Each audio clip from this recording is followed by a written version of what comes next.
नमस्ते सबैजनालाई तपाईहरु सबैजनालाई मेरो युट्युब च्यानलमा स्वागत छ।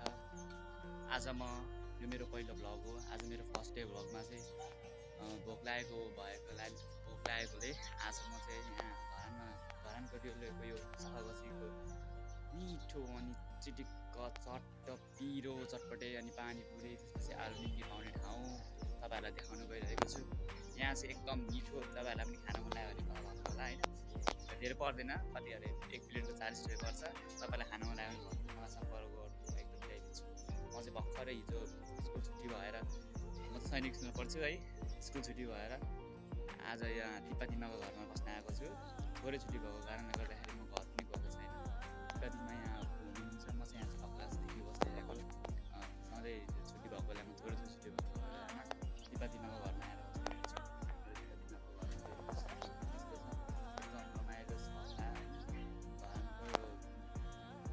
राम्रो ठाउँमा छ। जस यहाँ मसँग चाहिँ होइन दिदीहरू हुनुहुन्छ होइन, दिदीहरूले चाहिँ उपरमा आएको हुन्छ। तिप्पातिमाले चाहिँ आफ्नै छोरा जस्तो गरेर एकदम रमाइलो लाग्छ। अहिलेसम्म 1 वर्ष पनि भन्नुभएको छ, खुसी लाग्छ बस्यो।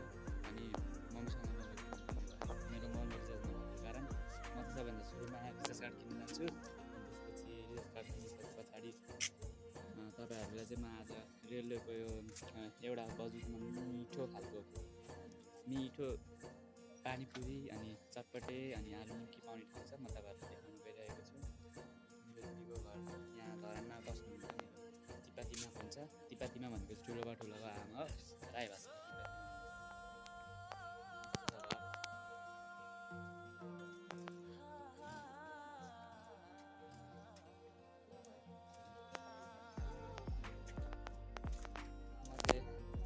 छुट्टी भएको बेलामा मेरो घर चाहिँ उदयपुर, छुट्टी भएको बेलामा दिदीहरूको घरतिर घुम्न आउने गर्छु।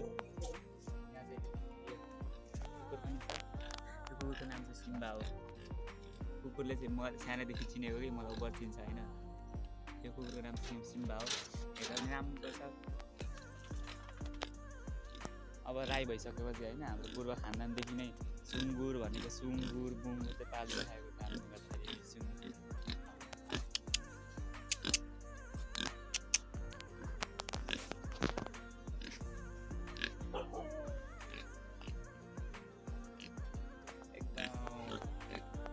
सुँगुर चाहिँ पालिराख्ने गरिन्छ।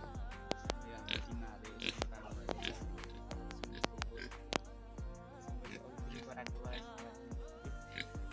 लास्ट बनाउँदै केटाकेटी हो। करेसाबारी हाम्रो जुन तिप्पातिमाको करेसाबारी, यो खुर्सानीको बोट। मलाई चाहिँ मम्मीसँग लास्टै बोल्न मन लाग्यो कि अब म रिचार्ज कार्ड किन्न गइरहेको छु।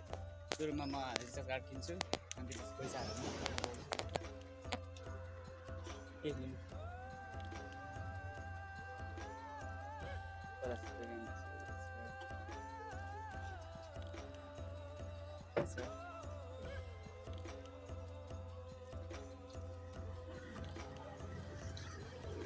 मैले चाहिँ फाइनली रिचार्ज कार्ड लिइसकेको छु। प्रयास गरेको म मम्मीलाई फोन गर्न जान्छु।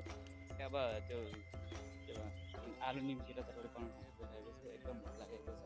घरमा मात्र छैन, मेरो दिदीहरू पनि हुनुहुन्छ, मतलब नानाहरू तिप्पातिमा जसले उहाँहरूसँगै खाने विचार गरेको छु। म चाहिँ अब मसँग थोरै पैसा छ, धेरै त छैन होइन। म यसपालि घर पनि गएन। भोलि साथीसँग घुम्ने प्लान पनि छ। साथीले 500 रुपियाँ लिएर आइज भन्दैछ। यसो अलिअलि 2-300 रुपियाँ उठेको छ। अब गएर चटपटे र आलु निम्की किन्नु पऱ्यो अनि ल्याएर त्यसपछि घरमै बनाएर दिदीहरूसँग खानु पऱ्यो। अब रमाइलो हुन्छ होइन, थोरै भए पनि दिदीहरूसँग खानालाई रमाइलो हुन्छ। त्यसैले अब आउने आँटो। एकदम यहाँ चाहिँ एकदमै मिठो चटपटे खाना पाउँछ क्या। चटपटे भयो, आलु निम्की पानीपुरी चाहिँ एकदम मिठो हुन्छ। तपाईँहरू पनि एकचोटि खानु हो भने फल पनि हुन्छ क्या, त्यस्तो राम्रो। बाटोभरि त तापट्टि सुँगुरको फार्मै हुन्छ।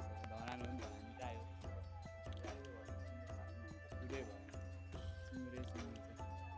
एकदम बनाइ पनि खाएको बाटोमा चाहिँ।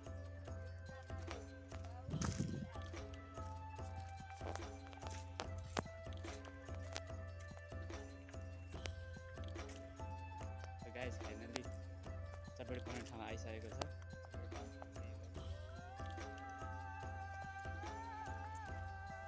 हजुरआमा कहाँ हुनुहुन्छ? बोलाइदेऊ न।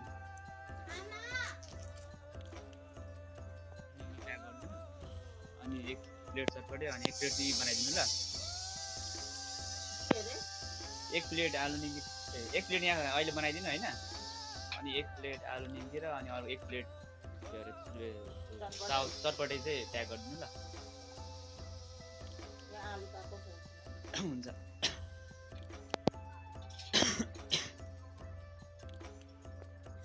फाइनल्ली हाम्रो आलु निम्की तयार भइसकेको छ।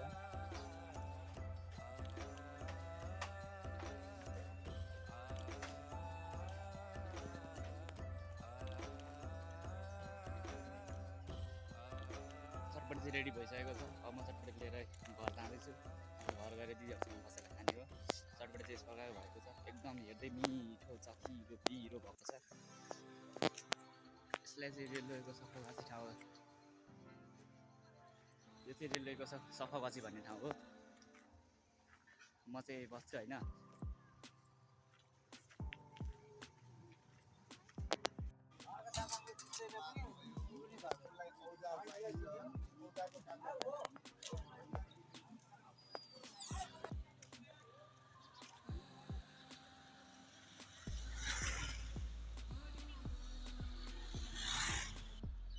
फाइनली म बस्ने टिप्पा तिम्माको घर चाहिँ आइपुगिसकेको छ।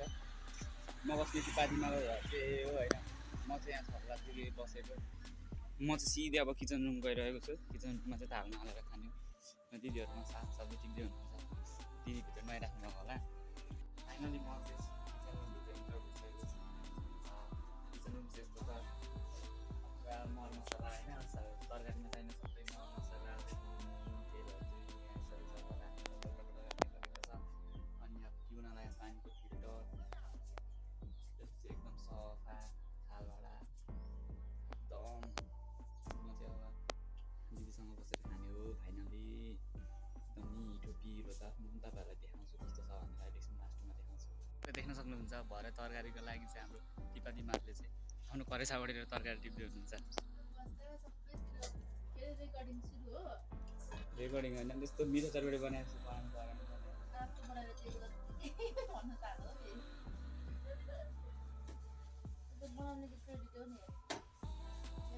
तपाईँले लग्नु भएको थियो अस्ति कहाँ अरे उहाँ बजुको नाम के हो? आमाको आमा हो।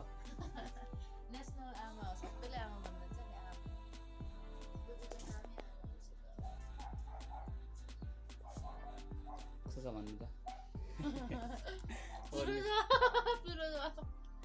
पिरो छ मिठो छ हैन। पिरो छ हे भगवान। चटपटे चाहिँ यस्तो बनेको छ। हेर्दै खाउँ खाउँ लाग्दो बनेको छ। तपाईँहरूलाई कस्तो लागेको छ हेर्दाखेरि? मुखमा पानी आएको छ कि छैन? मलाई त एकदम पुरा खान मन लागिसक्यो होइन। त्यसैले गाए छैन म चाहिँ चटपटे खाएँ। एकदम पिरो हो। त्यसपछि पिरो जो पनि आज यहाँ आमाले रसरी पुगेन। गिलो गिलो भएन। सामान सकेको रहेछ कि तर पनि यति मिठो छ। सामान भएको बेलामा त यो हुँदा पनि धेरै मिठो हुन्थ्यो।